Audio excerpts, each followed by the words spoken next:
The very first thing I recommend is mentally rehearsing how you want to show up, how you want to feel during that interview, because you may not realize it, but you're mentally rehearsing all the time. And if you're mentally rehearsing, like, oh my God, I'm going to be nervous, I'm not going to know what to say, that's what you're preparing for. Let's say an interview is like, what are you most concerned that they're going to ask you? Or what are you most concerned is going to happen? And then prepare for that. So don't Mm. give me like, this is too late. No, it's not too late. You can do it at any age and it's worth it because that sense of freedom on the other side, this is where you find you. Welcome back to the 5 Minute Career Hack Podcast. And today we have another incredible guest on our show today, just for you, Linda Uglow, author, speaking confidence, and vocal coach. And we're going to get right into it with a question that I help so many clients with. I coach high performing professionals on confidence every day, and I coach high school basketball players on confidence. It's an ongoing conversation and development at every stage of life. So, welcome to the podcast, Linda. And I want to start by asking you the question: what's the fastest way to build confidence? This may seem counterintuitive, but I believe the fastest way to build confidence is by getting out of the way all the stuff that keeps you from feeling confident. So it could be, things, stuff from the past where you felt like you were made to feel not good enough, or that it wasn't safe to be seen or to be heard, or people weren't interested in you, or you were judged or ridiculed or rejected in some way, that you carried on as kind of your programming, like, oh gosh, I wasn't in the cool kids circle. I'm always on the outside. People must not be interested in what I have to say. When you clear that stuff out of the way, it's gone and you can be present and you are free. So, do you find most of the clients that you work with and most of the people that you've helped in this way have stuff, as you mentioned, that you just described so eloquently? Like, would that be the number one thing? Absolutely. I would say that's the number one thing. Now, it could also be messages that you heard, or it could be some trauma that you got from witnessing other people being ridiculed, judged, or rejected. And you thought, oh, I don't want that to happen to me. And so what do? You play it safe, you protect yourself. Man, and so in your experience, and we're going to talk about your journey as well, but in your experience, what does it cost you when you play it safe? What can it cost you? What are some of the consequences that people end up experiencing before they get to you? You don't feel like you are fulfilling your dreams or your potential because you're holding back. You may be not taking opportunities to raise, to grow in your career or your business, or put yourself out there so that you're seen as a thought leader. You might know you've got great stuff, that you have all this expertise, but when you have this ambivalence of putting yourself out there, there's part of you, of course, that wants to be recognized and seen and heard, but there's this other programming inside that's saying, no, no, no, no, no, that's going to keep you pulled back. And so you're going to have this sense of frustration of not being able to really step out and expand. So to me, it sounds like number one, you're locked up. Who you are is locked up by these things, this stuff that is not allowing you to be truly who you are and express yourself the way you would probably prefer to. Man, to me, as you were describing that, I was just like, man, that seems like prison for a person to not be able to express themselves and to have all of these inner narratives rattling around in their head that is keeping them from saying, well, number one, they see something that they want to try or want to do or want to go after, and whatever is going on in their head is saying, no, don't do that. We don't want to do that. Is that Yeah, how and you it would may not characterize even it? be absolutely, and it may not be even conscious. People feel like something happens in their body that they have no control over. All of a sudden their mouth turns dry and their heart starts racing and you start to sweat and you shake and you don't even feel like you're inside your body. You feel kind of disassociated. So it may, on the other hand, be something that people are aware of. Sometimes people think, oh, I'm just so in my head. I'm worried about what other people are going to think, if I'm good enough. Are they judging me? Or am I gonna lose my reputation because they see that I'm nervous? So all of a sudden they're totally in their heads. But other people, they just don't even have awareness of what's going on in their mind. They just know that their body is acting in a way that they have no control over, and they're having an awful time, and they think, "Ugh, why do I have to do this? Why do I put myself through this?" And that's a surefire way to just turn around and go back home, right? That's right. And how Sure. can you blame a person for that? Yeah, because it just hearing you discuss it from the first question that I asked to answering that follow-up question, it sounds very exhausting. Like, Yes. very exhausting, fatiguing, like, just not something that the average person would wanna deal with. I agree, and I think that's why it's a real mistake to just push through the fear, because number 1, it's not gonna go away. If you ignore it, that doesn't mean it's ignoring you. No, it's gonna follow you around wherever you go. That's why I say it's the fastest way to gain confidence, because when you decide, "Okay, there's a reason why I'm afraid. There's a reason why I feel nervous or dread or resistance. Let's take a look at it, deal with it, and then you'll be free." I love how you said it's like being in prison. It is. It's like you're in a prison. I don't know if I'd say of your own making, but of your programming, of what, life has dished up for you. And, when things happen to us when we're our younger selves, whether it was last week or last year or 15, 20 years ago, we we often have it hang on to us because we didn't have the resources at the time to handle it. We didn't have the teacher, the parent, the mentor to help us get through it unscathed. And so we just use whatever tools we have, and often the tools we have is, I'm going to protect myself. I'm going to hang in the background. I'm going to be quiet. I'm not going to stand out. Then I won't get hurt. Yeah, we have to find a way to cope. I tell people all the time, we're designed to survive. Every function in our Yes. body is for survival, so you're going to find a coping mechanism. Like, it's Mm, almost like by default. You actually that's mhm. the thing you don't have to worry about, is whether or not you'll find a way to cope. Now, how you choose to cope can be detrimental, but you will find a way because you have to survive. Yes. Well, one of the rather than, think that, oh, this is a bad thing that I've done. I mean, it is a good thing that we do. And there are also skills that you're invoking when you protect yourself, that like when you become the quiet person, you build your observation skills. Maybe you become more empathic. So it's not like it's lost. You have learned lessons. There are treasures in them from the way that you have built your way of navigating the world. So don't look at it as like a one way or the other, a binary experience. There are treasures in there, and there are also elements that are holding you back, which we don't want to carry with us anymore. I mean, why should we keep our stuff with us? We clean out our closets. We Right. don't hold our clothes from all of the years that we've lived. Yeah. No, we get rid of stuff, and this is stuff that we've got to get rid of. And that's so good. It's such a double-edged sword because it sharpens something else at the same time. While it's meant to protect you, it absolutely sharpens other skills, and you don't want to like just discard those things, right? But you do have to lean in if you want to overcome from a confidence standpoint.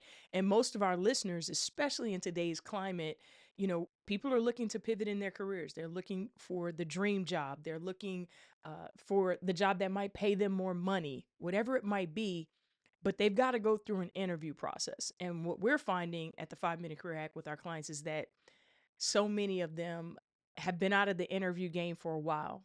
And even when they were in it, they didn't feel confident in it.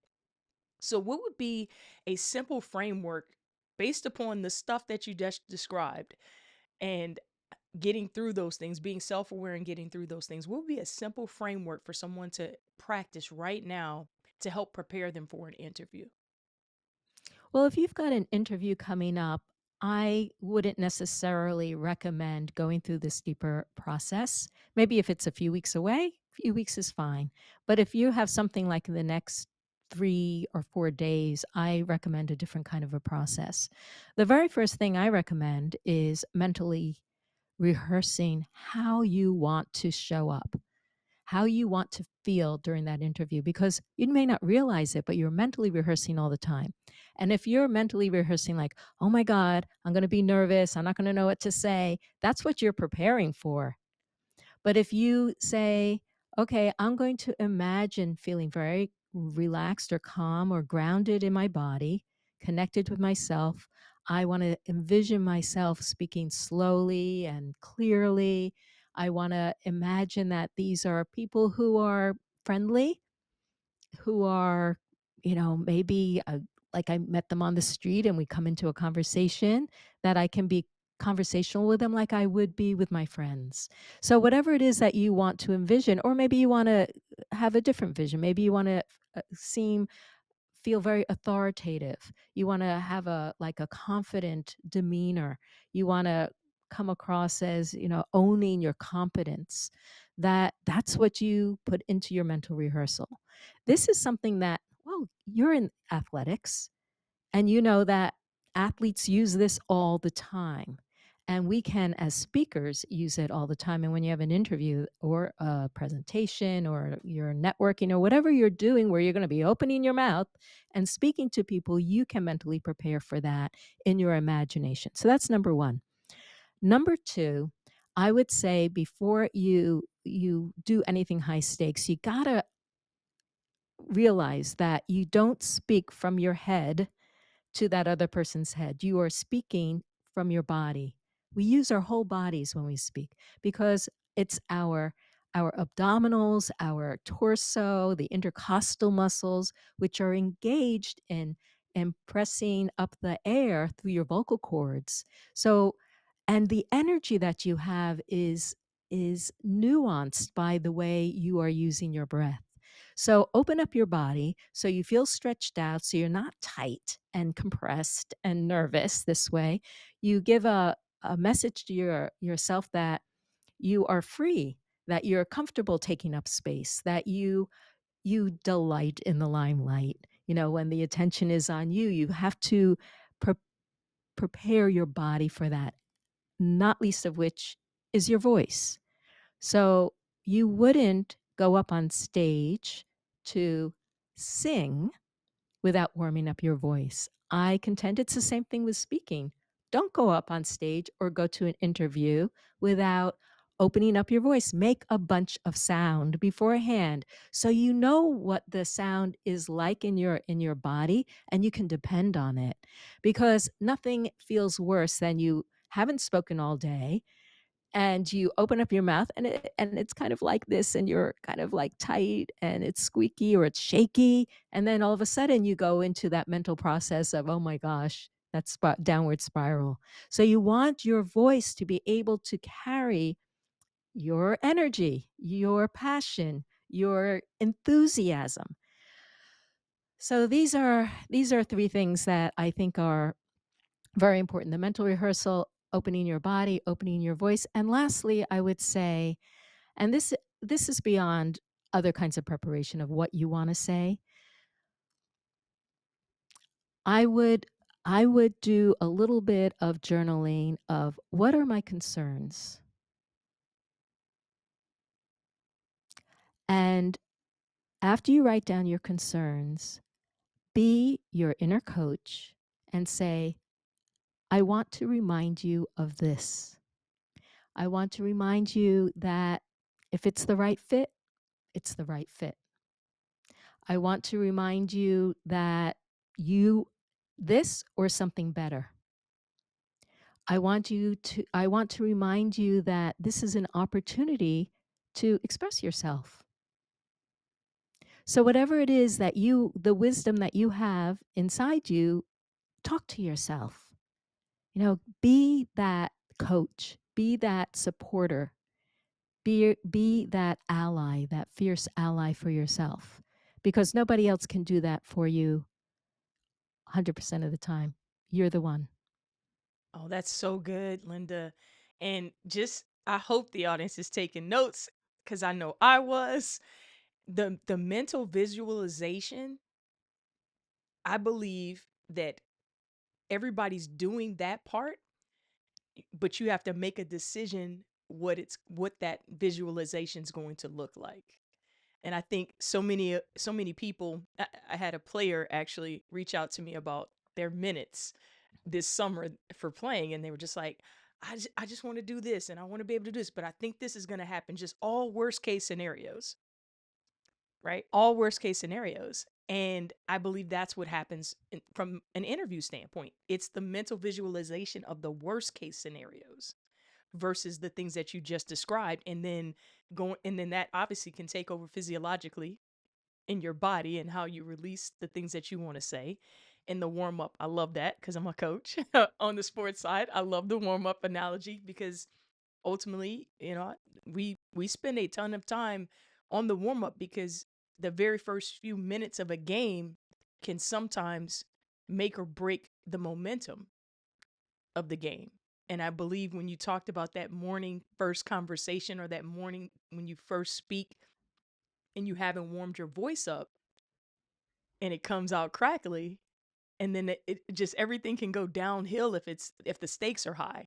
And it's the same thing that happens in sports. If the stakes are high in those that first bit, it's so hard to take the momentum back and feel good about what you're about to do next. You have to do so much because it's chipped away at your confidence real time, no matter what your previous preparation was for that particular situation. And you mentioned this is above and beyond what you might say in the interview, right? That preparation Absolutely. as well. Love that. Yeah. Love that. As well as the And journaling.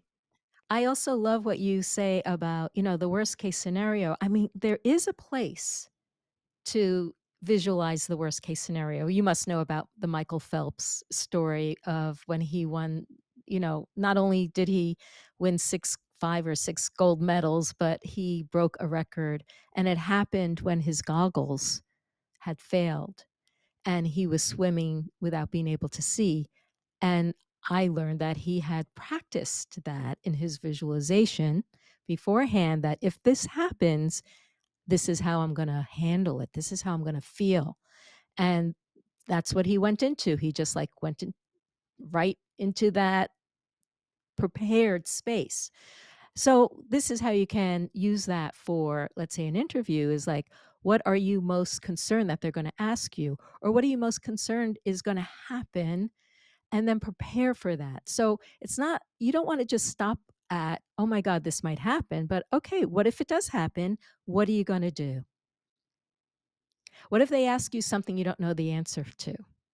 How do you want to handle that? Have that in your back pocket. So if and when it happens, you'll feel composed.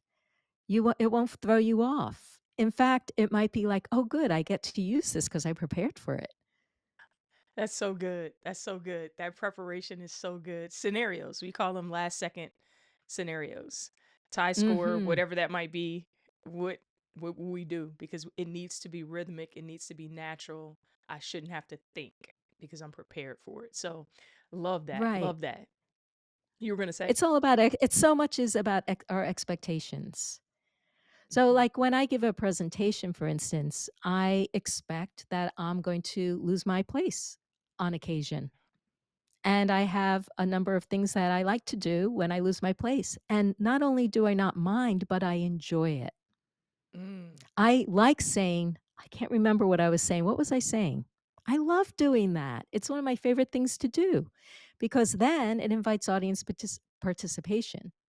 People can say, "Oh, you were over here. Oh, yeah, that's right." And then you just move on. Oh, that's such a speaker hack. That is golden. Because now you're like you said, you're engaging the audience, which is like the number one thing you want to do in the whole Yes, yes. speech is to have them engaged. Yes, and not only that is that people are so appreciative of that because who doesn't lose their place? And when you can model being, keeping your serenity during that, then people are grateful for that. I had another talk after COVID. It was my first talk after we were like back in person. And I was giving 6 different things that you could do to get comfortable on camera. And I said to myself, it's very likely you're not going to remember all 6 of them. And I thought that's okay because then I'll get to demonstrate what you can do when you forget. So I got to number 5 and I said, "Ugh, can't forget. I can't remember number 5." I said, but don't worry. It'll either come back or I'll send you an email later. That's good. And then I moved on and it did come back. And 3 people came up to me afterwards and they said, thank you so much for showing me how to handle that, because that happens to me all the time. I'm petrified I'm not gonna remember. Now I'm not afraid anymore. There you go. So you're modeling, like you said, through your imperfection as a human being, because we're all imperfect, that it's going to be all right when it's all said and done. It'll be perfectly Yeah, fine, which engages yeah, people even more so. So whether that's on the big stage, in front of a camera, or in the interview process, that shows that you're human and you can actually overcome that adversity real time.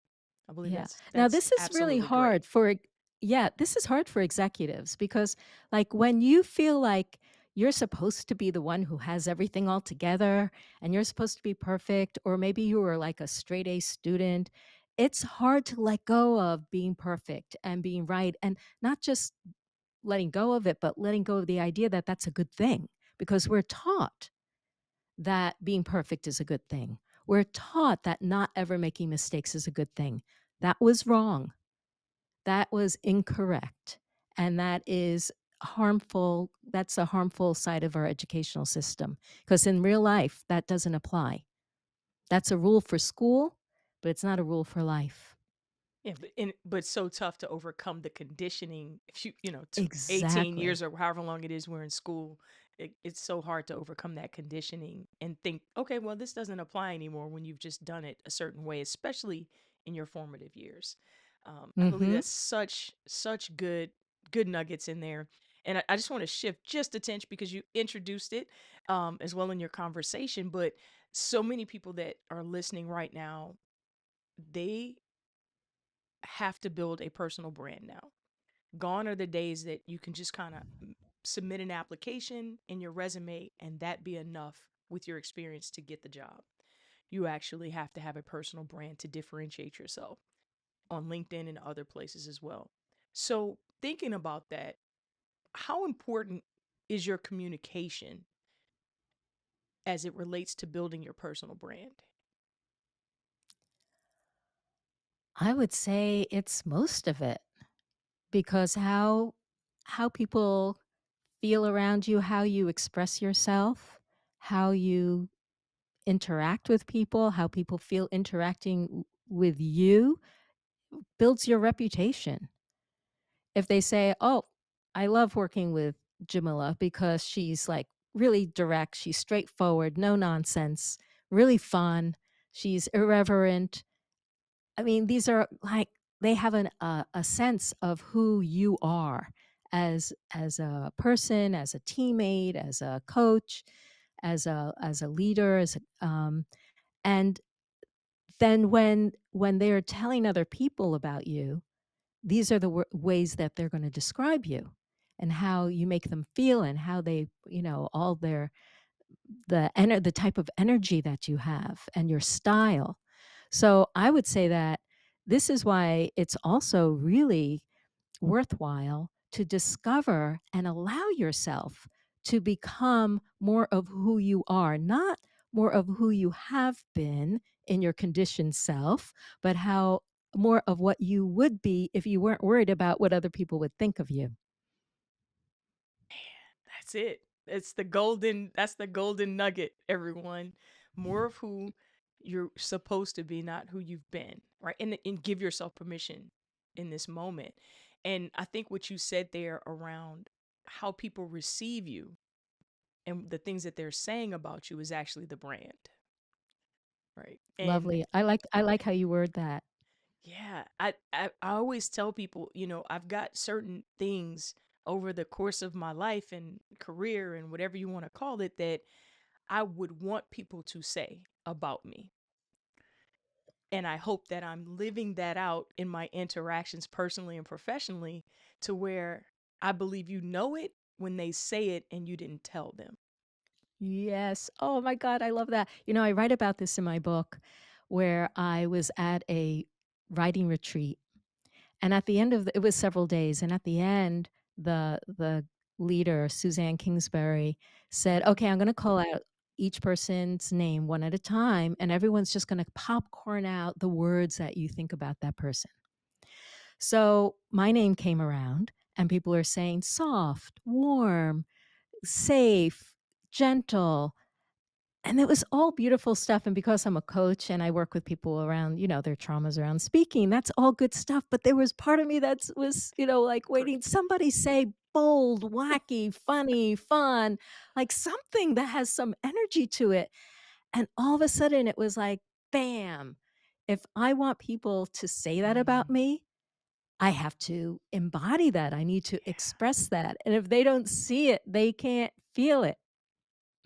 That's it. If they're not feeling, you mentioned that word earlier in another question, it's the feel, right? If they're not feeling it, then is it your brand? That's Right. right. Is it That's your right. brand? Or is that just what you want aspirationally? Because Yes. I study brands on the design side, my passion, and one that always sticks out to me is Nike because they don't really promote their products. They promote the athletes that wear their products and their stories and their journeys. And that is what people buy into, not necessarily the shoe or the swoosh is obviously world recognized, but they really buy into those stories. The Michael Phelps story, they buy into the Michael Jordan story, they buy into the Serena Williams story, and that's what they share as a part of as a subsequent part of their brand, which is why they spend so much money on those endorsement deals, because that is literally their go to market strategy, are those storylines, and that is their brand, not necessarily Nike the shoe or Nike the outfit. It's the stories, the people, the triumphs, the this is where I started and how I overcame. This is the adversity that I faced. This is how I became a champion. These are the hours I put in. All of that stuff is what they tell. And as you described, wanting people to receive you bold and, powerful, courageous, and all those things, if it's not coming out as a part of your everyday life, they won't receive it and they won't be able to say those things about you. And I think that is so crystal clear in that example. If you have a desire around your brand, if there's a part of you that you're not sharing with the world, share it. I promise you, they're going to tell you exactly that thing. It happens like almost instantly. So I love everything that you share with the audience. And one of the things we like to ask all of our guests to do is if they don't remember anything else that you shared, like we know you coach on confidence and we know you coach on speaking with confidence, but if you could leave them with 5 words that they could take away and do something with today, what would those final 5 words be? My first thing that came to my mind was clean up your stuff. I Mm. know that's just 4 words. Nope, that's okay. We'll put a period on it and make it five. Clean That's up right. your stuff.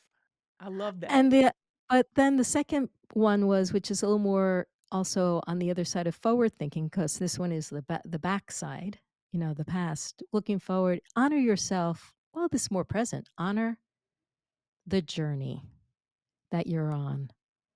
So that it's not we're not going to a place of arrival. It's like it's a place of becoming. And whether you're speaking, it's not one speaking experience. It's like a journey of speaking experiences. If you're doing a series of interviews, it's a series of them and you're growing in your ability and your competence to run fun, interesting, and hopefully remunerative interviews that lead to something. But that it's not just like, don't place so much, uh, what would the word be, I Jamila? say Don't wait. place don't place so much weight, okay, Yeah. on every single experience we have. Know that we are living, growing, changing beings and Mhm. honor that journey. Right. And because I think that's So where clean up life, your stuff. Yeah, yeah, clean go up your on. stuff. I think that's where life actually happens, is the continuum that you just described. Because if you're not on that, then are you living? Mm. So I 100% agree with that. So please tell everyone about your incredible book, as well as how they can get in touch with you if they need some additional support from a speaking confidence standpoint. My book, Delight in the Limelight, will guide you from that dread of speaking to loving it instead. So it goes through the inner freedom framework because that's how you want to feel is free. from cleaning up your stuff, restoring the feeling of safety when you speak, and also ways to create time moments in the limelight that feel really good. And Mm, you can find me, Linda Uglow, Uglow. Sounds like you glow, yes. and it's my handle everywhere. So whether it's my website or TikTok or LinkedIn, that's where you can find me. Right, and got over 150,000 followers on TikTok. And just share really quickly, we talked about it when we were preparing for this interview, but just talk about how did that happen? How did you blow up like that, as we like to say, and go viral on TikTok? I think that I got in it at the right time, to tell you the truth. And I think that's one of the benefits of joining or getting onto a platform when it's in a growth stage. Because at the time that I got on, they didn't have the same kind of algorithm. They didn't have the same kinds of like TikTok shop and advertising and creator. They didn't have, it was just straightforward. And they really wanted new creators to succeed. So I felt like that carried me, to tell you the truth. And yeah, so I think timing is everything. But also when you have good content Yeah. and you are there trying to this is how I look at it. I look at it as a platform for me to learn more about what it means to be myself. Mm, there you As I go. share my as I share, all my ideas about speaking confidence and what's behind it, and I want people to feel like I get them, I understand them because we didn't get into my story, but this was me too. I didn't get over my fear of speaking until I was 60 years old.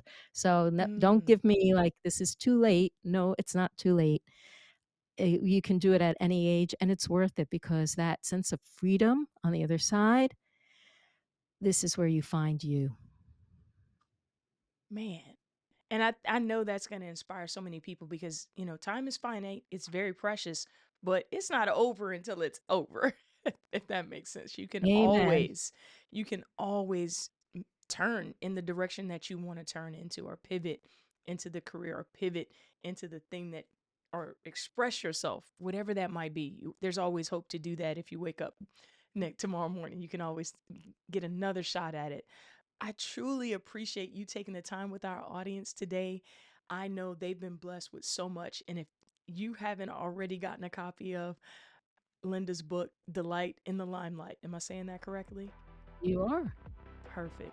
If you haven't, be sure to grab your copy of that. We'll leave a link in the description show notes for you so that you can grab you a copy of that book. I've learned so much between preparing for this interview with you as well as doing this interview with you. So I thank you for pouring into me as well.